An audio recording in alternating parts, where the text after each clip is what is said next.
Doctor इरशाद खानम और आप सभी लोग देख रहे हैं आपके अपनी यूट्यूब चैनल आइला टॉक्स।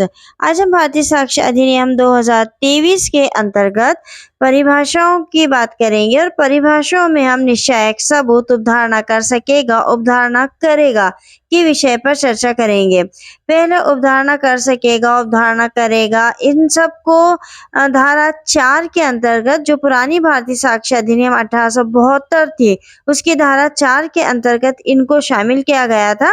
अब चूंकि नया अधिनियम हमारा लागू किया गया है तो इसमें इसको धारा 4 हमेशा खत्म करके और इसको अब परिभाषा के अंतर्गत सम्मिलित कर लिया गया है। अगर हम परिभाषा की बात करें तो निश्चायक सबूत को जो परिभाषा हमारी धारा 2 में दे रखी है भारतीय साक्ष्य अधिनियम 2023 की उसके बी में दे रखा है निश्चायक सबूत और उपधारणा कर सकेगा। इसको धारा 2 के एच के अंतर्गत दे रखा है और उपधारणा करेगा तो इसको जो है भारतीय साक्ष्य अधिनियम की धारा 2 के एल में दे रखा है कि वो उपधारणा करेगा। कंपटीशन की तैयारी करने वाले स्टूडेंट्स के लिए भी अति महत्वपूर्ण विषय है और ये जो सब्जेक्ट हम पढ़ रहे हैं, ये जो टॉपिक हम पढ़ रहे हैं, ये एग्ज़ाम की दृष्टि से बहुत ही महत्वपूर्ण टॉपिक है। इसके कई क्वेश्चन कंपटीशन एग्ज़ाम में बनते हैं। हम ये देखते हैं कि उपधारणा क्या होती है। उपधारणा का अर्थ है किसी बात को सत्य मानना अथवा किसी बात को सत्य मानकर चलना। न्यायालय उपधारणा करेगा तो उपधारणा का अर्थ क्या है कि किसी बात को या तो सही मान लिया गया है या फिर किसी बात को सही मानकर और आगे की न्यायालय की कार्रवाई को बढ़ाना। जब न्यायालय में किसी तथ्य के अस्तित्व को मान ले तो उसे उपधारणा कहते हैं। न्यायालय में कोई मामला जाता है और मामले में किसी तथ्य के बारे में न्यायालय को बताया जाता है और न्यायालय उस तथ्य के अस्तित्व को एक्सेप्ट कर लेता है, स्वीकार कर लेता है, सत्य मान लेता है तो उसे कहते हैं उपधारणा। उपधारणा का अर्थ विधि के इस नियम से है कि न्यायालय और न्यायाधीश किसी विशिष्ट साक्ष्य में एक विशिष्ट निष्कर्ष निकालेंगे जब तक कि ऐसे निष्कर्ष की सच्चाई ना साबित नहीं हो जाती। देखिए, साबित, ना साबित और साबित नहीं हुआ, इसका वीडियो आप देख लीजिएगा। मैं डिस्क्रिप्शन बॉक्स में इसके लिंक दे दूंगी साक्ष्य अधिनियम के बाकी वीडियो की। तो आपको जो बीच बीच में वर्ड आ रहे हैं उनको अगर उनका वीडियो देख के उनको समझ लेंगे तो फिर यहाँ आपको कोई प्रॉब्लम नहीं आएगी।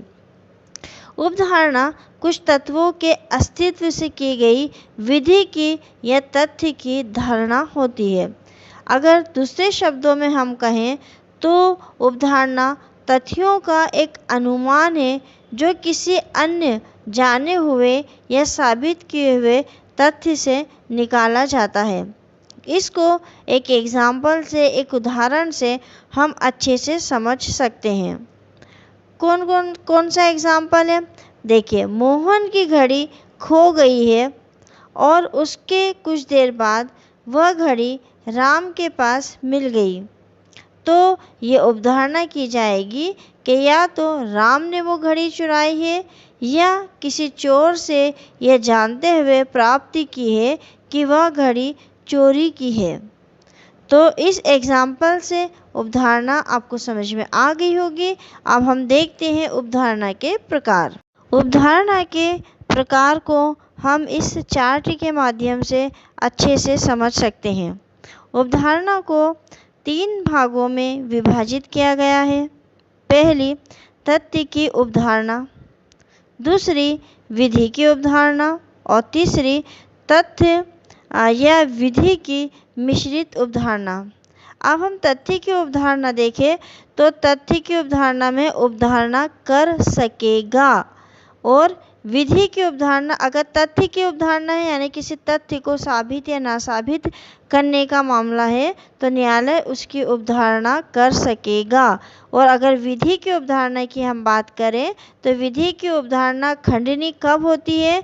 जब अवधारणा करेगा। न्यायालय अगर अवधारणा करेगा तो मतलब उसका खंडन किया जा सकता है। जब भी आप साक्ष्य विधि पढ़ेंगे तो आपको कई जगह ये पढ़ने को देखने को मिलेगा कि न्यायालय ने अवधारणा कर सकेगा। कहीं पर ये शब्द आता है कि अवधारणा करेगा। तो जहाँ ये शब्द आता है विधि की अवधारणा के अंतर्गत कि न्यायालय अवधारणा करेगा, तो उसका खंडन किया जा सकता है। अगर अखंडनीय अवधारणा कब होगी? जब निश्चायक सबूत, यानी अगर किसी व्यक्ति ने उस मामले से संबंधित कोई सबूत न्यायालय में पेश कर दिया है, तो फिर उसका खंडन नहीं किया जा सकता है, तो फिर ये हो जाएगी अखंडनीय अवधारणा। तो अवधारणा जो है वो 3 प्रकार से है, और कौन कौन से 3 प्रकार हैं वो मैंने आपको अभी चार्ट के माध्यम से बता दिए, और साथ में उसके जो आगे के अवधारणा के पार्ट हैं वो भी मैंने बता दिए हैं। अब हम बात करते हैं सबसे पहले अवधारणा कर सकेगा। जहाँ कहीं इस अधिनियम द्वारा यह उपबंधित है कि न्यायालय किसी तथ्य की अवधारणा कर सकेगा, वहाँ न्यायालय या तो ऐसे तथ्य को साबित हुआ मान सकेगा यदि और जब तक वह ना साबित नहीं किया जाता, या उसके सबूत की मांग कर सकेगा। मतलब ये क्या कह रहा है कि जब तक अधिनियम द्वारा ये उपबंधित है, न्यायालय किसी तथ्य की अवधारणा कर सकेगा। अब अवधारणा करेगा मतलब उसको तथ्य को सत्य मान लेगा। अब कब तक? जब तक कि कोई उसको नासाबित नहीं कर देता, तब तक न्यायालय इस बात की अवधारणा कर लेगा और उसके सबूत की मांग भी कर सकेगा। अब इस परिभाषा को जो हमने पढ़ा है, इसमें हमारे 3 तथ्य हैं जो कि निकल कर बाहर आते हैं, या ये कह ले कि 3 मुख्य बिंदु जो हैं इस तथ्य से निकलते हैं। पहले, न्यायालय किसी तथ्य की अवधारणा कर सकेगा। दूसरा, या तो ऐसे तथ्य को साबित हुआ मान सकेगा, और यदि जब तक ये ना साबित नहीं किया जाता है, और तीसरा, उसके सबूत की मांग कर सकेगा। इसका अर्थ है न्यायालय जहाँ किसी तथ्य की अवधारणा कर सकेगा, वहाँ न्यायालय तथ्य का साबित के रूप में अवधारणा करने का या तथ्य के लिए साक्ष्य की मांग करने का, जैसा भी मामले की परिस्थितियां हों, अपेक्षा करें। न्यायालय को ऐसा विवेकाधिकार प्राप्त है। ऐसे मामले में अवधारणा पक्की नहीं होती है, ऐसी अवधारणा का खंडन किया जा सकता है। इसका अर्थ ये है कि न्यायालय अवधारणा करने के लिए बाध्य नहीं है। इसका मतलब ये निकलता है कि ये उसका न्यायालय का विवेकाधिकार है कि वो अवधारणा के आधार पर किसी तथ्य को साबित माने या उसके लिए किसी सबूत की मांग करे। तो ये हमने अवधारणा कर सकेगा को पढ़ा है। अवधारणा कर सकेगा में ये एक खंडनी होती अवधारणा होती है। न्यायालय इसका खंडन कर सकता है। अगर उसको कोई सबूत मिल जाए तो न्यायालय इसके लिए सबूत की मांग कर सकता है। तो मैंने छोटे छोटे वर्ड आपको इसलिए पहले समझा दिए, जैसे कि अवधारणा किसे कहते हैं और अवधारणा के प्रकार कौन कौन से होते हैं, है ना। खंडनी अखंडनी अवधारणा कौन सी हैं, तो ये इसलिए समझाया है कि आपको फिर ये सब चीज़ें समझ में आती जाएं। अवधारणा कर सकेगा निम्न धाराओं में भी निर्देशित हैं। भारतीय साक्ष्य अधिनियम 1872 की धारा 86, 88, 90, 154 और 118। अब चूंकि भारतीय साक्ष्य अधिनियम 2023 लागू हो गया है, तो ये धाराएं बदल गई हैं। तो ये धारा बदल के अब क्या हो गई हैं, तो धारा 88, 92, 184 और 157। सेकंड देखते हैं हम अवधारणा करेगा। जहाँ कहीं इस अधिनियम द्वारा यह निर्दिष्ट है कि न्यायालय किसी तथ्य की अवधारणा करेगा, वहाँ न्यायालय ऐसे तथ्य को साबित मानेगा यदि और जब तक वह न साबित नहीं किया जाता। उपधारणा करेगा ये भी एक खंडनीय उपधारणा है, इसका खंडन किया जा सकता है।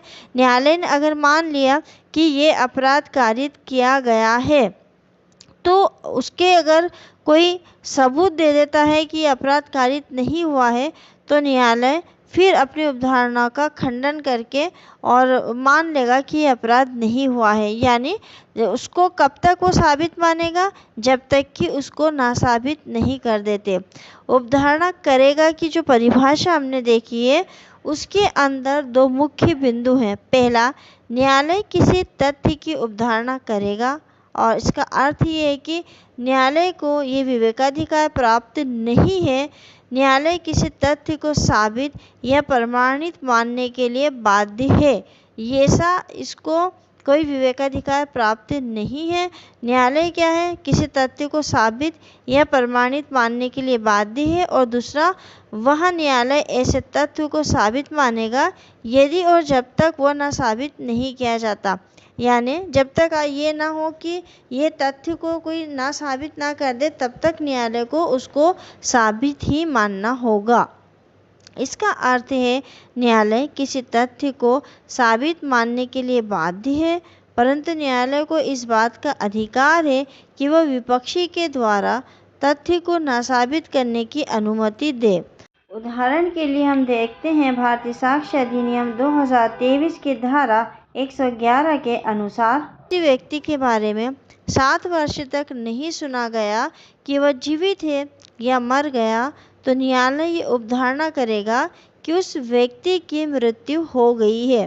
परंतु अगर साक्ष्य देकर न्यायालय के समक्ष कोई व्यक्ति आ जाए कि वो जीवित है तो इस उपधारणा को समाप्त किया जा सकता है, वरना न्यायालय ये उपधारणा कर सकेगा कि वो व्यक्ति जो है मतलब न्यायालय उपधारणा करेगा कि ये जो व्यक्ति है वो 7 वर्ष तक उसके बारे में कुछ नहीं सुना है तो इसका मतलब है कि वो मर चुका है। उपधारणा करेगा निम्न धाराओं में विनिर्दिष्ट है।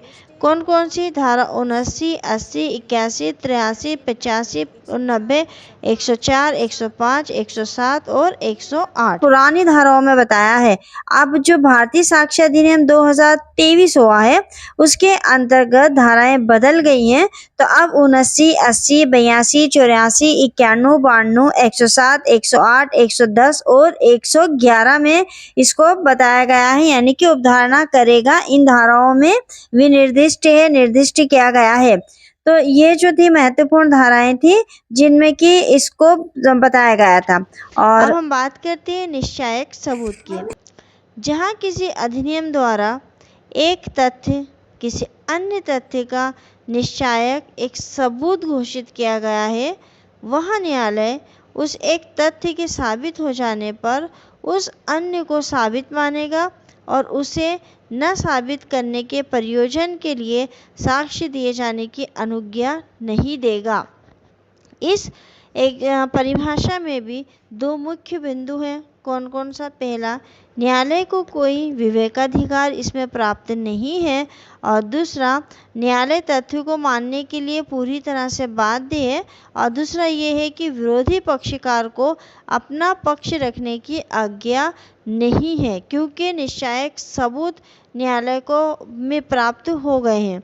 इसका अर्थ ये है कि निश्चायक सबूत का साक्ष्य देकर खंडन नहीं किया जा सकता है। इसको एक एग्जाम्पल से समझते हैं। भारतीय साक्ष्य अधिनियम की धारा 116 के अनुसार जब किसी व्यक्ति का जन्म उसकी माता और किसी पुरुष के वैध विवाह यानी कि वैलिड मैरिज के कायम रहते हुए हुआ हो या विवाह के विघटन के बाद माता अविवाहित रहते हुए उस व्यक्ति का जन्म 280 दिनों के भीतर हुआ हो तो वह इस बात का निश्चायक सबूत है कि वह उस पुरुष की वैध संतान है।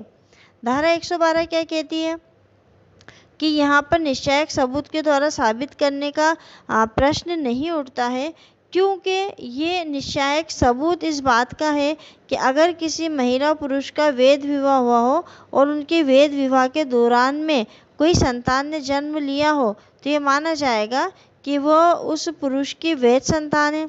अगर दोनों के बीच में तलाक हो गया हो, तलाक होने के बाद माता ने किसी अन्य व्यक्ति से शादी नहीं की है, वो अविवाहित ही है और 280 मतलब तलाक के 280 दिनों के भीतर में अगर कोई संतान उत्पन्न होती है तो भी ये मानी जाएगी कि उसका पिता कौन है, तो वही पुरुष है जिसकी उसकी माता की शादी हुई थी। निश्चायक सबूत के एक एग्जाम्पल से और हम समझते हैं ABC और XYZ ये विवाहित है लेकिन तलाकशुदा हैं। इस मामले में जब ये सवाल उठता है कि क्या ABC और XYZ पति और पत्नी है, यदि तलाक का आदेश न्यायालय में प्रस्तुत किया जाता है तो न्यायालय यह मान लेगा कि तलाक के ऐसे आदेश की तारीख से वे पति पत्नी नहीं रहे हैं। निश्चायक सबूत निम्न धाराओं में विनिर्दिष्ट है, धारा 41, 112 और 113। भारतीय साक्ष्य अधिनियम 2023 में अब ये जो धारा है वो 35, 116 हो गई है और जो धारा 113 है वो अब इसमें नहीं है, अब इसको शामिल नहीं किया गया है। ये साक्ष्य इतना मजबूत होता है निश्चायक सबूत वाला कि इसके विपरीत कोई भी अन्य साक्ष्य नहीं होता है। ये साक्ष्य तत्व खोजकर्ता को किसी निश्चित निष्कर्ष पर पहुंचने के लिए बाध्य कर देता